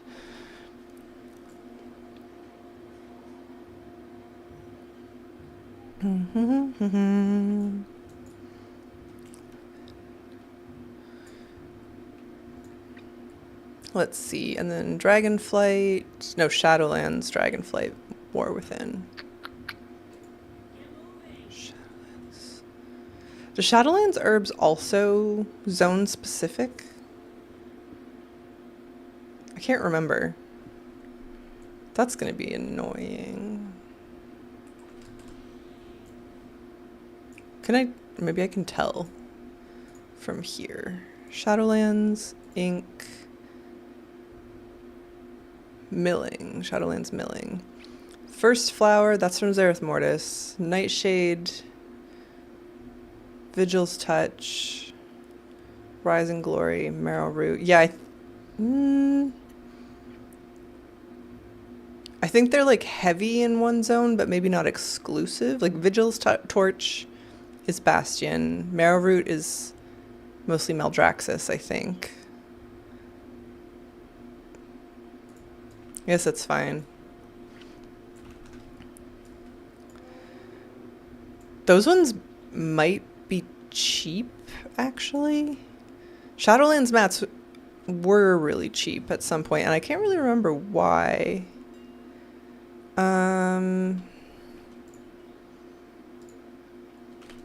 Nightshade.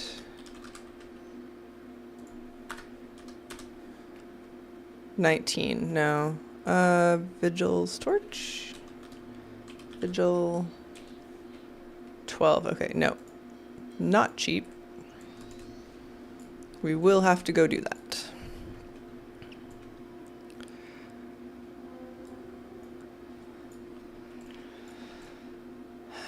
Oh, I was gonna go see how much lumber you needed to make rugs. Doesn't matter. It kind of matters. It's not urgent. We'll learn eventually.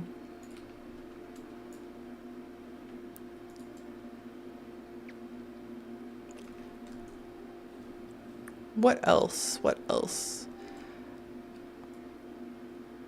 The Drenic string lights and the Goblin string lights both look amazing. Probably the Goblin ones more, actually, because they're warmer. I don't want to do that quest. Go away.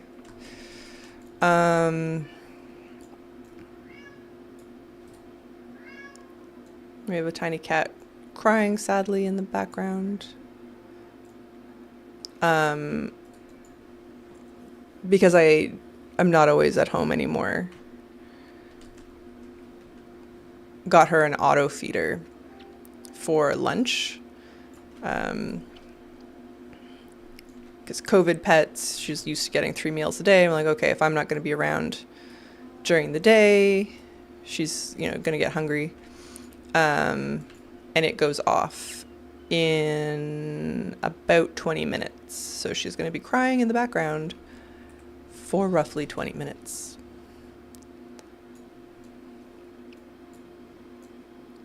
These ones on the walls I always forget about.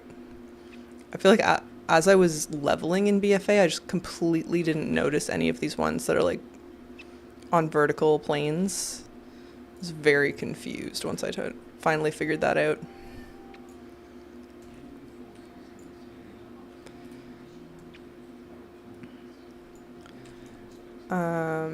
My cats are very spoiled.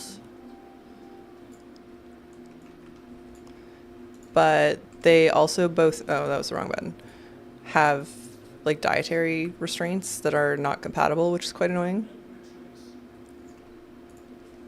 Jim, who is peacefully sleeping behind me,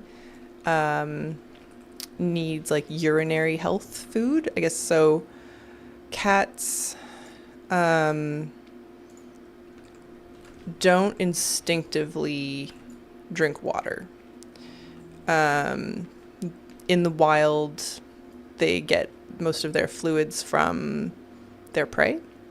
So like eating other animals, there's a lot of liquid involved in that. I won't get too gory about it. And so they don't necessarily they don't have much of a thirst drive. Nor are they designed sort of like physiologically to drink the same way a dog does, or like lap up water really effectively. They obviously can drink, but it's sort of like their tongues are different. So you're supposed to give cats wet food to ensure that they don't develop like kidney problems as they age. It's super common. Hello, Echo Within channel. How's it going? We're just talking about my cat sleeping behind me. But some cats, the wet food isn't enough for whatever reason. Like physiologically, they're prone to dehydration. And so he has to eat a food specifically for that, which is fine. Except they only make it out of chicken. And our other cat is allergic to chicken. So they have to be fed different food separately. There's a few things they can both eat kind of safely, but like neither of them is supposed to eat those things. So it's like for snacks, or if we're like too busy to really keep track of things. It's more complicated than I thought it would be, but that's why they're spoiled, is they would both be very unwell if they didn't. My lady cat, who you will hear meowing in the background occasionally, if she eats chicken, she gets very itchy, and maybe a dog, would just like scratch where they're itchy, but she instead pulls her fur out where she's itchy. And as we were figuring out what she's allergic to, she had like huge bald spots on her butt, and like a lot of her tail fur was missing for a while as we sort of process of elimination our way through what she could be allergic to. And in retrospect, we should have known, because now everybody I talk to is like, oh yeah, my pet is also allergic to chicken. I'm like, oh, well, why didn't we try chicken first? We're like multiple other hypotheses before we tried that one. But she's fine now, unless she steals her brother's food.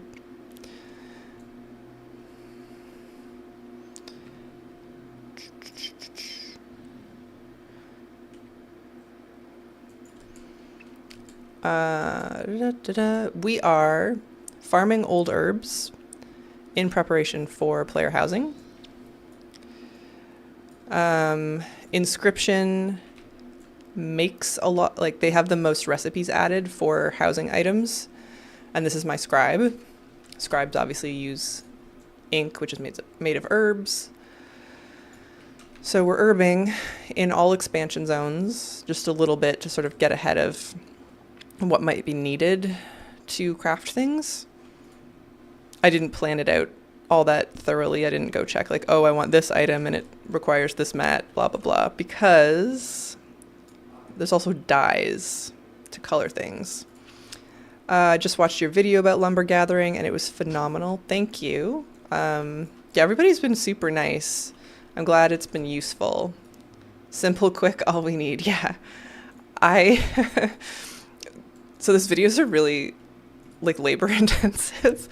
I think just video is very labor intensive. Has nothing to do with me specifically. And every time I'm like, okay, I've covered everything. The details are here. Surely this one is going to be like 15 minutes long, at least. I've got 15 minutes worth of information here, and I just never are. I was done and I'm like, oh, I've been very concise, I guess. I feel like I've explained things, and the video is 7 minutes long, which I don't think is bad. Like, certainly when I'm looking for information, I'm like, just tell me. Like, don't tell me that this video is sponsored by a mobile game that's going to steal my money. Like, don't waste my time. Just get to the point. But obviously, like, YouTube favors things that are, I think, longer than 8 minutes. I'm like, well, maybe they'll change their minds eventually, because I don't want to milk it for ages and ages. Just get in, get out. Tell me what's going on. So yeah, thank you. Glad you liked it. Broadly, thank you. Everybody has been like so much kinder than I thought when I started doing this. I was like, I'm just super excited for housing. I want to share my excitement, and I was very afraid that the internet would be mean to me, but so far so good. Yeah. If you just watched it, one of the things that I didn't mention, because I was trying to be like specifically informative about what is lumber, how do you use it, blah blah blah. But and maybe I should have brought it up. I was thinking about it afterwards. It's warbound. And knee-jerk reaction right now, I think most of the time people are like, oh, damn, warbound things are great. Everything should be warbound. But not a crafting material. Herbs aren't warbound. Mining, like, ores aren't warbound. You can buy that stuff. If you're busy and you don't want to farm it, that's cool. Somebody else will farm it for you. Yeah. That's great. You want to share your excitement, and thank you. Yeah. It feels good to just be, like, happy about stuff. I think it's going to be really fun for everybody. I think even people who don't know that they're going to like it, like some people are like, I don't know, I don't get it. I think those people are going to enjoy it once they get going. It's so, like, freeform and open-ended. Oops. I think some, like, mythic raiders are going to get their first trophy and be like, oh man, well, now I need to build a trophy case. What? I asked if there's only people that bought the full edition will have access to beta and housing December 2nd. Only those will be able to farm lumber. So I saw your comment, and I was actually talking about it earlier because I don't know. So yeah, if you have pre-purchased, it doesn't have to be the fancy edition. If you have bought Midnight at all, as of right now, that's pre-purchase, you will have access to housing on December 2nd for North America, December 3rd for EU. And lumber is included in that. Everything's cool. If you haven't pre-purchased Midnight, I don't know if you will be able to farm lumber. I haven't seen that information specified anywhere, but as I was talking through it earlier, like kind of walking through how things would work, I think you will be able to craft items that use lumber. So just using this character as an example, this character is a scribe. I have Inscription maxed out on all expansions for this character.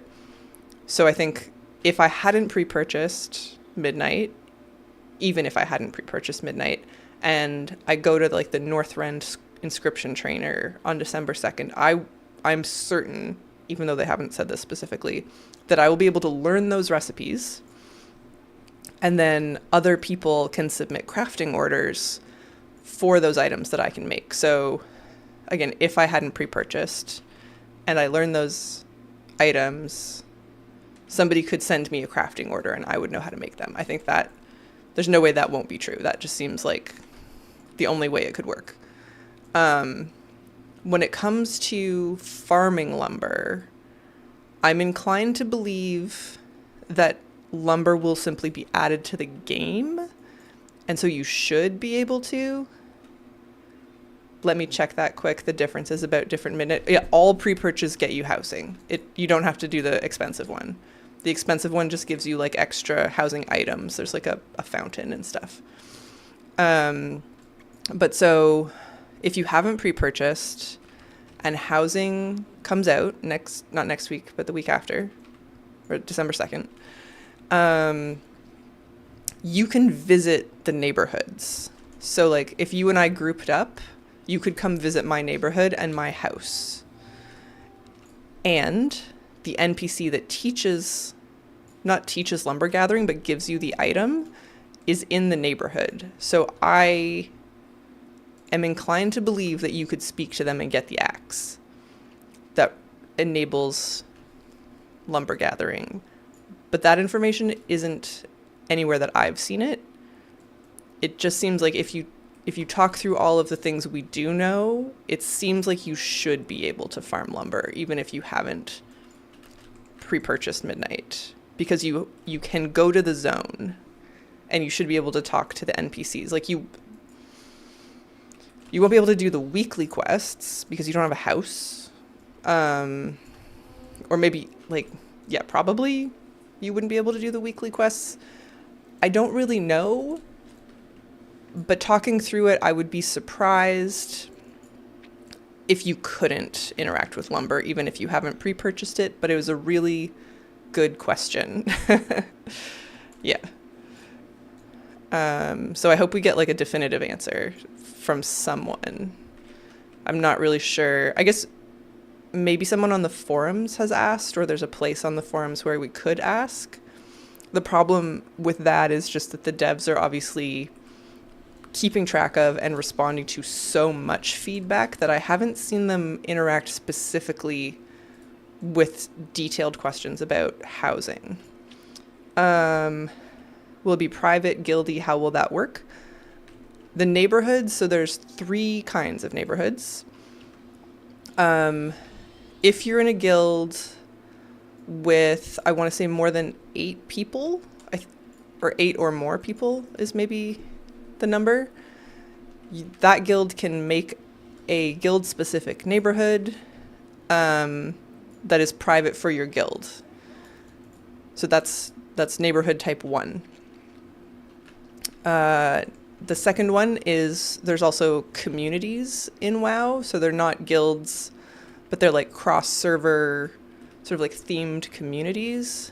I don't know if, is that, yeah, join or create a community. So here in this window, the communities are sort of different than guilds. I think they can have more people. And so you can make community neighborhoods. So I would guess that like a lot of creators will do that. I know Tellius and Avatel are going to create neighborhoods for their stream communities, for example. So you could do that. I suspect like Architects for Azeroth Discord will do one. And those will work a lot like guild neighborhoods, where it doesn't matter how many people you have. They just kind of like keep getting bigger and you can have as many people as you want. And then there are public neighborhoods. So type 3 is public. And if you're not in a guild and you're not in a community, you can just join a public neighborhood. And sort of the advantage to that is that you can probably get whatever plot you want, whatever property. Whereas if you're in a guild or community, you might have to negotiate with your guildies or community members for a specific plot if you really have your heart set on one. That said, I don't think the specific plots matter that much. Like now that I've seen them, I think you can make any plot like super cool. It's really about what you do with it more than the thing itself. So I wouldn't stress about what plots you get, but anyways, there's guild communities and there's guild neighborhoods, community neighborhoods, and public neighborhoods. And you can move your house freely between them without having to like start over. So if you day one are like, well, I'm not in a guild or a community and I just want to like start housing, you can get whatever plot you want, you can start building and decorating and having the time of your life. And then if you join a guild like anytime later that has similar interests to you, or a housing community, I think there's probably going to be some really fun like RP housing overlap where you're like, oh, like this community's all Draenei or something. You're like, that's what I want. You can just move your house and it will move as it is. You might have to adjust a few things based on like what plot you get. Maybe you've positioned things in ways that like looks a little funny on a different plot, but you won't have to start from scratch. It just moves everything for you, which is really good. So they've made it pretty flexible. All that info was so clarifying. Thank you. You're welcome. I've been trying really hard to stay on top of it. So if you have other questions, like feel free and I'll try. The lumber question was really good. I don't think anyone's thought of that yet. So, yeah, I was scratching my head. But like you must, I don't know, you must be able to use it. It's sort of like a legacy. They've implemented it in a legacy enough way that if you can talk to the NPC, then you should be fine. Yeah. Yep. What else? We're going to have 4 architectural styles to start with. I don't know if I actually got into that in my like what architectural styles are we not getting video. But right now on the beta, you can only play with orc and human styles, which is why that's really like all you're seeing. But December 2nd or 3rd, depending on where you live, there will also be Night Elf and Blood Elf versions. And I'm kind of wondering if the Blood Elf one is like basically a Void Elf one if you want it to be, although you can't have a Night Elf exterior in the Horde neighborhood. Like the architectural styles are faction locked. So I guess never mind what I was saying about Void Elves. Yeah. I'm dying to see what the Elven ones look like, though. I think that the Night Elf one is going to be spectacular, and I don't think we've seen any of it. Like, there's some leaked images of the Blood Elf one that look cool, but yeah. I only asked about the lumber because I had the idea that only those with full midnight versions would have access to housing. That's why I was concerned, yeah. Did you pre-order one of the, like the base version? Because I know that was a little confusing. It seemed like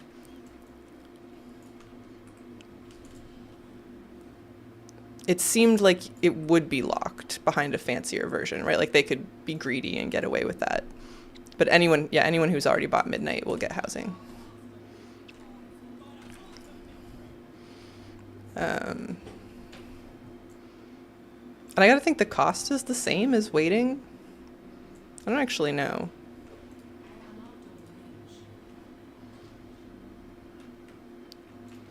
I was excited and I bought the expensive one, even though it's stupid.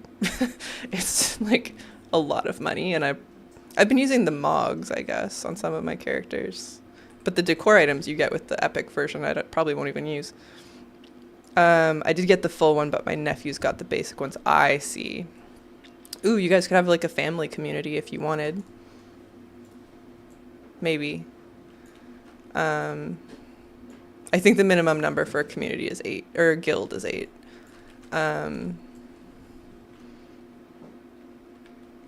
So that would be cute if you had like a family one. My family has no idea how this game works. My dad thought it was a sci-fi until like a year ago. I don't know why. I have no idea. He saw me watching the Race to World First and he's like, oh, I thought this was like spaceships and stuff. I'm like, I have no idea why you thought this was spaceships. That would be lovely. Yeah. Yeah. I think they've said, and I don't want to get anybody's hopes up around this, but I think they've said that they'll be like reconsidering the limits, like the upper and lower limits on private neighborhood numbers once they have more information. Maybe he saw Argus. I don't know. I feel like when I lived at home, he would have seen me playing like, Wrath a little bit. I didn't actually live at home. I started playing after I stopped living with them, but like Burning Crusade, maybe? I don't know. I do love sci-fi, so maybe he's just like, oh, like Mahet loves sci-fi. It must be a sci-fi game.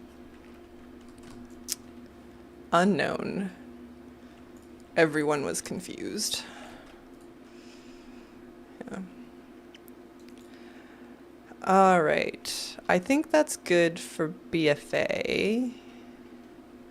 I might do like a lap of a Shadowland zone and then call it. I need to go to the gym because I've been too busy and haven't gone basically at all this week.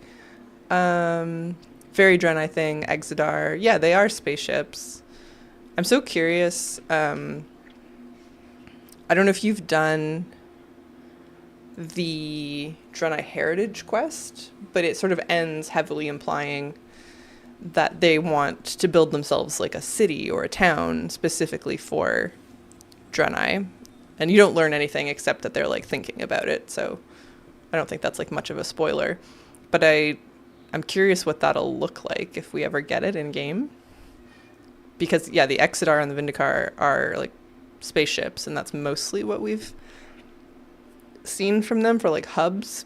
Obviously there's places in Outland and Draenor that are like settlements, but it's kind of different. Where am I going? Shadowlands.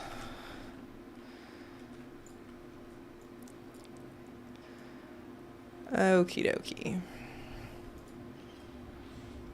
You know what? I'm going to park myself in Oribos, but I'm not going to start Shadowlands right now. I want to go look just one more time at like how much lumber it takes to make a carpet and upset myself again by how much I'm going to have to farm. I'll just do that real quick. Because I feel like I've been really good and I have like obtained a lot of herbs. I don't want to overdo it and not want to finish, basically. All right, exit. All right, beta.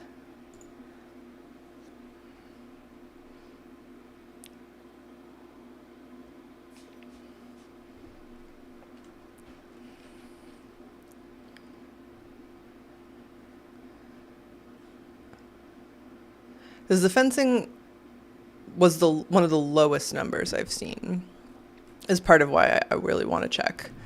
I actually need to do the Horde side heritage races. I've only unlocked the ally ones. Some of the Horde ones are really good. Like the Orc one was great. The Goblin one was weirdly hard. I don't know. I did it in BFA, I think that's when it came out, and I was surprised by how difficult it was. Maybe my character was really undergeared, I don't know. All right, let's say carpet. 18. 8 for the fishing net. Is it rug? Dornagle frame drug. 30. 35. Oh my god. 30. So yeah, a lot of the rugs are 30. I'm gonna want just as many of these as I want fence posts. So that's like 600 right there, easy.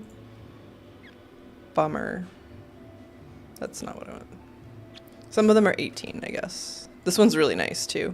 I wonder if it's dyeable.